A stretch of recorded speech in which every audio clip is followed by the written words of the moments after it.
Di sebuah desa terpencil, tersembunyi di antara rimbunan pepohonan tua, terdapat sebuah sumur tua yang dikelilingi oleh legenda menyeramkan. Sumur itu terletak di ujung desa, di dekat hutan yang jarang dijamah manusia. Penduduk desa sering bercerita bahwa sumur itu dihuni oleh roh penasaran yang sering muncul di malam hari. Cerita bermula beberapa dekade lalu, ketika seorang gadis muda bernama Sari ditemukan tewas di dalam sumur tersebut.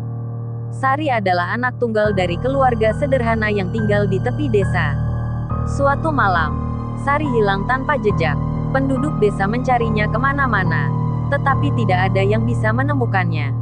Seminggu kemudian, tubuh Sari ditemukan mengambang di dalam sumur, dengan mata terbuka lebar seakan-akan melihat sesuatu yang sangat menakutkan. Setelah kejadian itu, banyak penduduk desa melaporkan kejadian aneh di sekitar sumur. Mereka mendengar suara tangisan dan jeritan di malam hari, serta melihat bayangan putih yang melayang di atas sumur.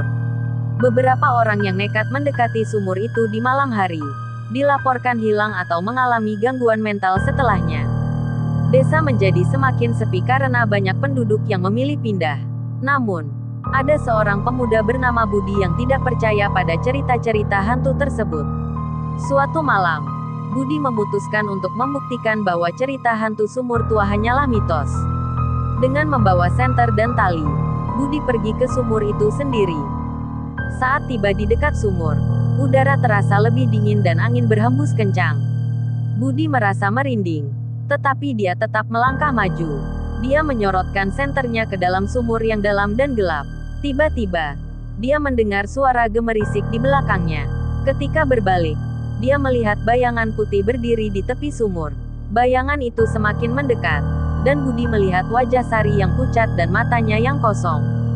Dengan jantung berdebar kencang, Budi mencoba melarikan diri, tetapi kakinya terasa berat seakan-akan ada yang menariknya ke arah sumur. Dia mendengar bisikan lembut yang meminta tolong, namun suara itu berubah menjadi jeritan mengerikan. Tanpa bisa menahan diri, Budi terjatuh ke dalam sumur. Keesokan harinya, penduduk desa menemukan senter Budi tergeletak di dekat sumur, tetapi Budi sendiri tidak pernah ditemukan. Sejak saat itu, tidak ada yang berani mendekati sumur tua tersebut. Sumur itu tetap sunyi, menjadi saksi bisu dari cerita hantu yang menghantui desa. Penduduk desa percaya bahwa roh Sari masih bergentayangan, mencari keadilan atas kematiannya yang misterius. Dan sumur tua itu akan terus menjadi tempat yang dikutuk selamanya.